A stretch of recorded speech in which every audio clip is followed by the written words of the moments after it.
হালায় রে ফোন দিল। হ্যালো, হ্যালো কে বলছেন? দাদা, আপনি সুশান্ত রায় বলছেন? হ্যাঁ, আমরা সুশান্ত রায় প্রামাণিক। তো দাদা, আপনি আপনার সিমটা ফেলে রেখেছেন, রিচার্জ করেন না কেন গো?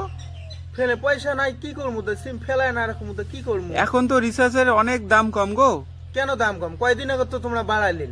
তোমার 299 টাকা হয়ে গেল রিচার্জ। এত টাকা কোটে পাই আমরা? হ্যাঁ, 299 টাকা একটা রিচার্জ কোনো ব্যাপার?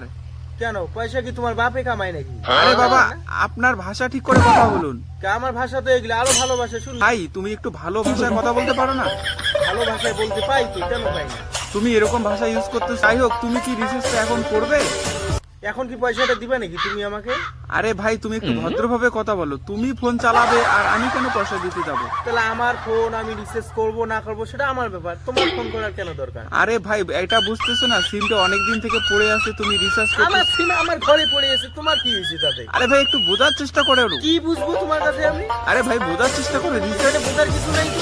আমার এটা বিয়ে সাথে হবে, আমি বুঝাবুঝি করবো তোমার সাথে? একটু একটু রিসার্চটা করো, তাহলে কিন্তু সবারই ভালো, তাই না? কেন রিচার্জটা করলে তোমার বোনকে আমার সঙ্গে বিয়ে দিবে না? আরে ভাই, একটু ভদ্রভাবে কথা বলো। আরো ভদ্র ভাষা আছে আমার কাছে, শুনবে নাকি? একটু ভদ্রভাবে কথা বলতে পারো না? আরো ভদ্র ভাষা আছে তো আমার কাছে। আরে ভাই, এত কথা আমি শুনতে চাই না। তুমি রিসার্চটা করবে কিনা বলো? রিচার্জ করবো, বোনটার লগে যদি বিয়ে দাও আমি রিচার্জটা করে নেবো। আপনি যদি রিসার্চটা না করেন, তাহলে কিন্তু আমরা সিমটা বন্ধ করতে বাধ্য হব। এক্ষুনি বন্ধ করুন, অন্য কোম্পানির সিম নিয়ে নেবো আমি। মানে আপনাকে কতবার বলছি, রিসার্চটা করবেন কিনা বলেন না? পয়সাটা কি বললাম তো, তোমার পয়সাটা কি তোমার বাপ দাদা কামাই গেছে নাকি? রিচার্জ করবো আমি।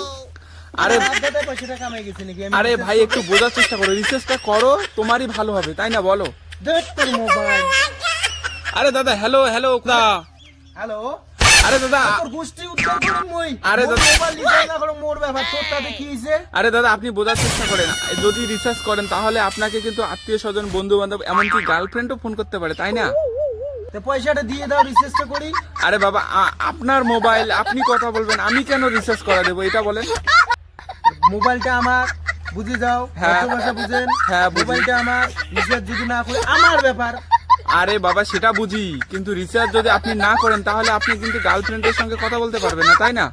গার্লফ্রেন্ড দরকার নেই, তোমার বোনের নাম্বারটা এখানে দিয়ে দাও, তাহলে আমি তোমার বোনের আরে সঙ্গে দাদা, কথা আপনি ভদ্রভাবে কথা বলুন না, এরকম অভদ্র কথা কেন বলছেন? বলবো। তোমার বোনের নাম্বারটা দাও, আমি কথা বলে নেবো। আরে বাবা, আপনি কতবার বলবো?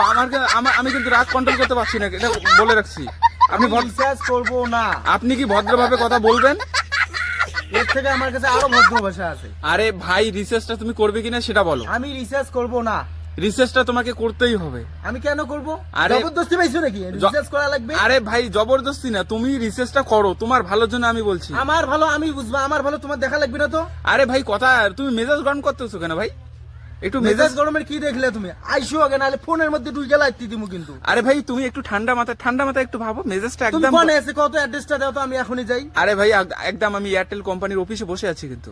অফিসে বসে আছো ওই জন্য টের পাচ্ছ না পয়সা কামা। আইসো ধান মান দিয়ে দেখবি এলা কেমন মজা। আরে কি বলছো, আমি বুঝতেছি না তো। তুমি অফিস থেকে বাইরে আইসো, অফিস থেকে কেন আমি বের হব? বেরে ধান খেতে আসো, তাহলে টের পাবা মোবাইল রিচার্জে কি রকম দাম। আরে ভাই, কি বলছো তুমি? বুঝতেছি না।